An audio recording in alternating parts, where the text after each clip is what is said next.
Hi everyone! Happy Friday. Welcome back to Clues by Sam. It is Friday and we have a hard one already. So this weekend is going to be thrilling. I hope you're as excited as I am. And if you're new here and you don't know Clues by Sam, it is a daily puzzle which changes in difficulty along the week so it gets harder. And in it there are 20 people who are either criminals or innocents and we got to figure out what they are using clues that they might give us. The link is in the description to play if you want to play along or if you need any help because you're stuck or you're having trouble with some of the mechanics. I'm going to try to explain the logic as I solve, so hopefully we get a perfect solve today. Let's see how this goes. We start with Donna telling us that exactly 2 of the 4 innocents neighboring Floyd are below Brian. So there's 2 people below Brian who are neighboring Floyd, Gabe and Karen, and 2 of those have to be innocents, right? So both of those people. There's 3 more people neighboring Floyd, and we know that there's 4 total innocents. So 2 more innocents we have to find. Brian could be one of them, but we are not sure yet, so we leave Donna's clue there to remind us of that later. Gabe says there's an odd number of innocents in row 2. So Gabe is in row 2, and there's 4 people total in that row, so it could be at most 3 of them who are innocents, but it could also be just Gabe himself. We don't know yet, so we also leave that clue there. Karen says that Linda is one of Gabe's 3 criminal neighbors. Let me turn my lamp on. Such a huge difference. Karen now says that Linda is one of Gabe's 3 criminal neighbors. So, Linda is a criminal, and Gabe has 8 neighbors total, 3 of which are criminals. We know that Gabe shares 3 people with Floyd, besides Karen, of course, who we already know is an innocent. But we for sure couldn't have 2 of those 3 people be criminals because Floyd has to have 2 more innocents neighboring him. So, what does that tell us? It tells us that Hope, it could be Floyd. It could be Floyd. And it could also be both Hope and Floyd. So we don't actually know if anybody, the neighbors Gabe, is a criminal from Karen's school. So we leave that there. Linda tells us that there's an odd number of criminals neighboring Nancy. So where's Nancy? Nancy has 5 people neighboring her as well, just like Floyd. And an odd number could be all 5. But if it was all 5, that will make Floyd a criminal, right? Because there has to be an odd number of instances in row 2, and 2 of those people neighbor Nancy. What if?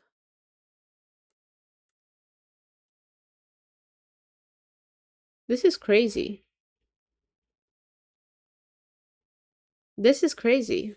What am I trying to do here?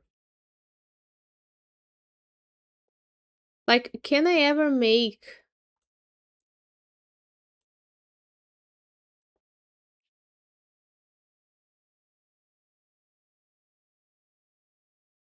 Hmm. I think there's something I'm not getting here. There's a number of instances in row 2. If it was 3 people, it couldn't be both Floyd and Hope. Because those 2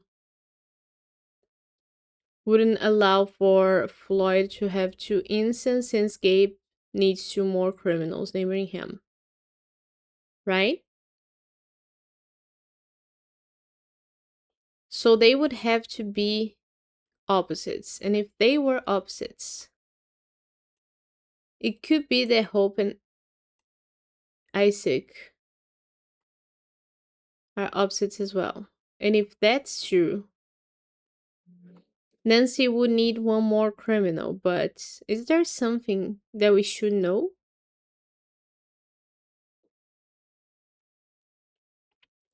I feel like I'm again not looking at something that's very obvious like I did yesterday, so 2 of the 4 instances neighboring Floyd are below Brian, and we know that Floyd has to have 2 more instances who are gonna be shared with Gabe.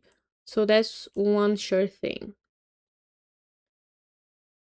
That means that Gabe has 1 criminal shared with Floyd for sure.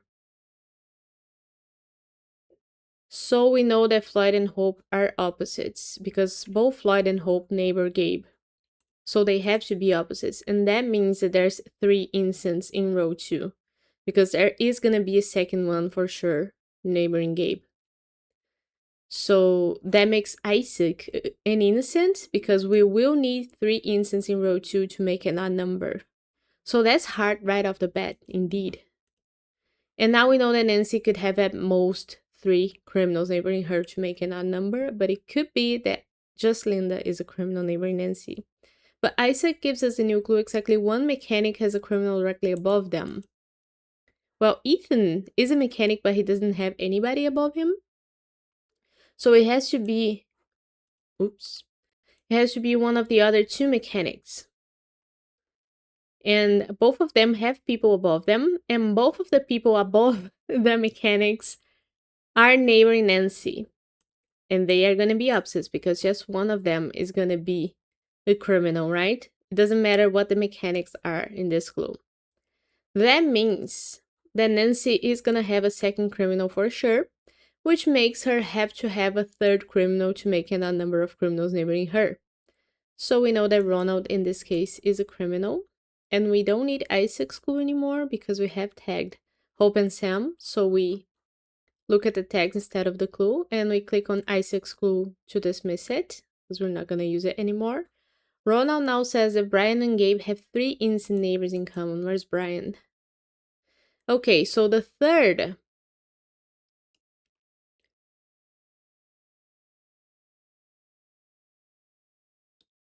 Yeah, because Brian and Gabe share Donna.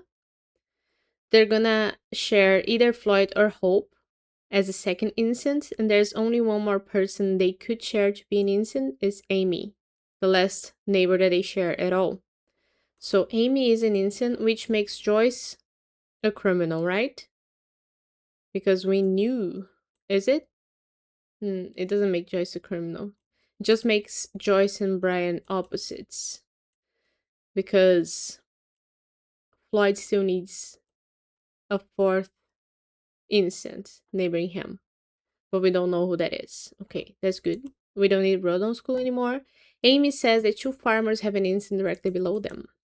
Okay, so now all of the farmers have people below them. One of them is Nancy, who has another farmer below her. That's Sam. But the thing is that Donna is a farmer, and Donna and Nancy have below them people who are opposites, which means that each of them is going to have a different role below them. And the clue is talking about people below. Yeah. So we know that among Donna and Nancy, only one of them is going to have an innocent below them, which means we need a second person to have an innocent below them who is a farmer. And that has to be Sam. I hope that was understandable. But we don't need that clue anymore because we have tagged these ones. Zara says now that exactly 3 of Linda's 6 instant neighbors also neighbor Joyce. So Linda and Joyce share 3 people as neighbors. 3 of those have to be instants, which makes Paul the third one. And we don't need Zara's clue anymore. Oh, we could use it because it says that Linda has 6 instant neighbors. So let's look at Linda's total instant neighbors so far. She has 4 revealed. She's gonna have a 5th one who's either Hope or Sam because both of them neighbor her and they are opposite, so 5. And she needs a 6th one, and that has to be Nancy because it's the only neighbor that she has left, so we know that Nancy is an instant, and now we don't need Zara's clue anymore. Nancy gives us a new one, which says that Hope and Vince have an equal number of criminal neighbors. So we don't know how many criminal neighbors Hope's gonna have yet. So I'm gonna leave that there and look at Paul's clue. Vince is one of his 5 instant neighbors. So Paul has 8 neighbors total. 5 of those are innocents, which makes 3 criminals. Good. Paul.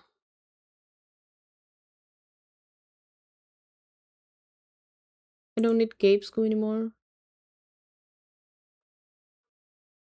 Or Donna's because I have tagged Joyce and Brian.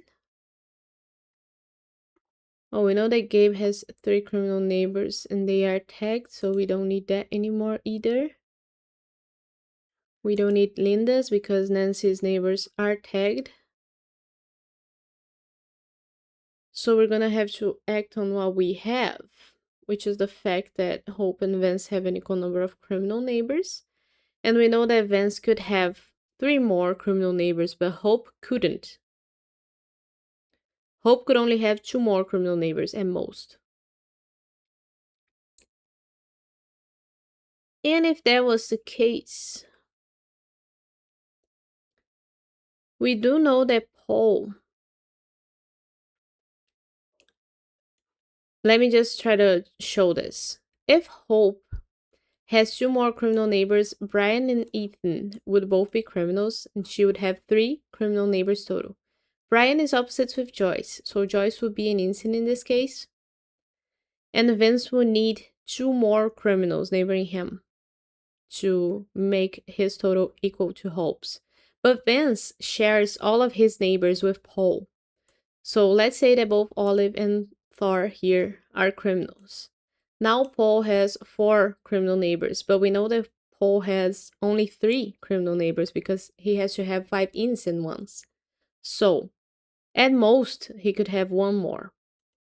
And if that 1 more is, like, let's say Thor, it could be that Ethan here is an innocent. But if Hope has Brian as an innocent neighboring her, she will make Joyce a criminal, and now all of Paul's neighbors who are criminals are set. Joyce is the last one. So that will make everybody else that neighbors him an innocent, Olive, Thor, and Wanda. And now Vince has only 1 innocent neighbor. So that makes Hope have to have only 1 as well, and Linda is that one, so Ethan would be innocent. In this case, they are the same.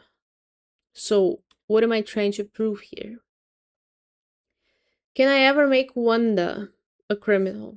I don't think so, because if I do, first of all, she's gonna be the last criminal neighbor for Paul, so everybody else, the neighbors Paul, will be an innocent. And in that case, Joyce being an innocent forces Brian to be a criminal, and now Hope and Vince have 2 criminal neighbors, so that's good. If Ethan is an innocent, so that works actually, Wanda being a criminal.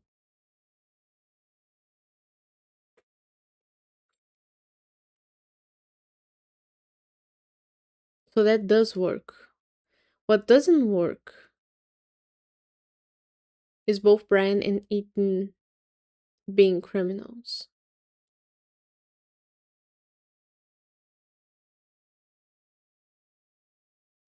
Hmm. And did I not prove that Joyce...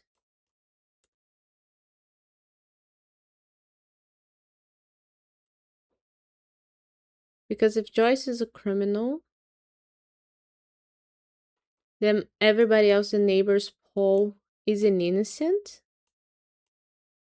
because Paul has 3 criminal neighbors.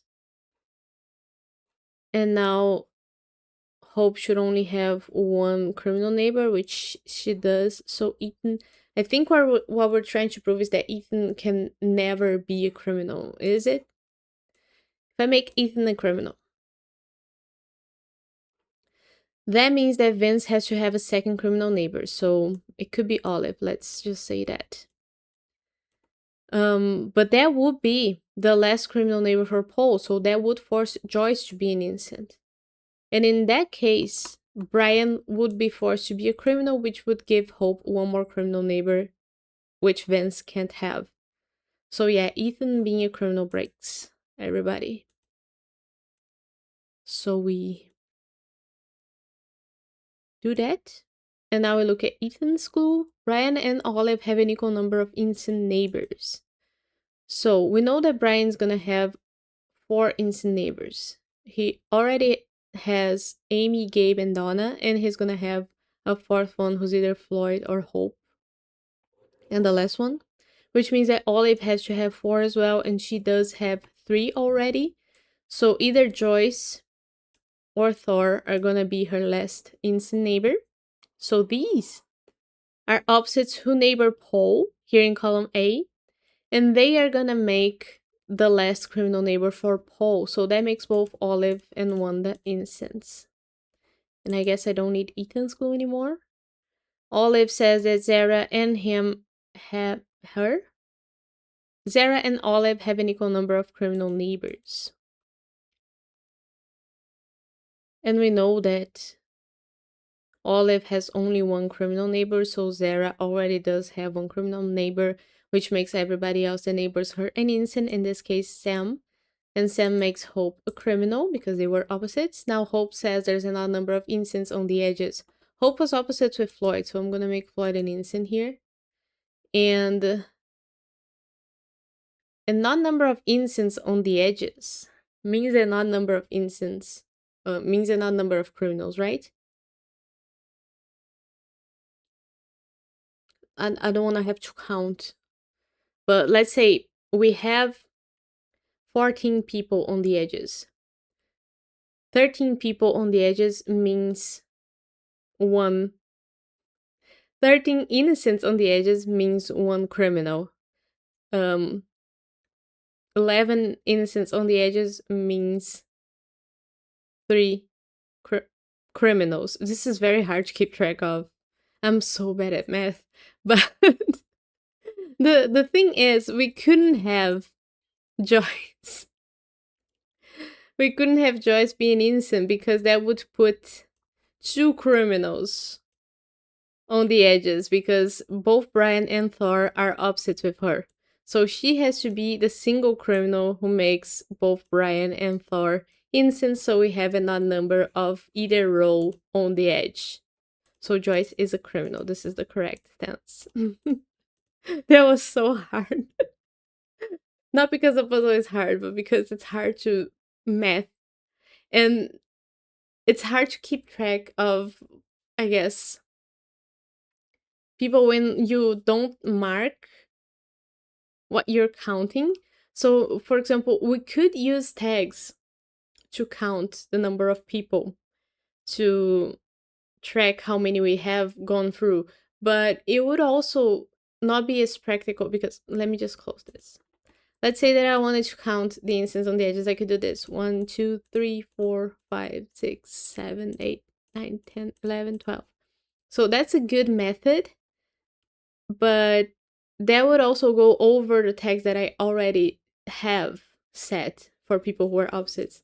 So it's so many things to keep track of at the same time.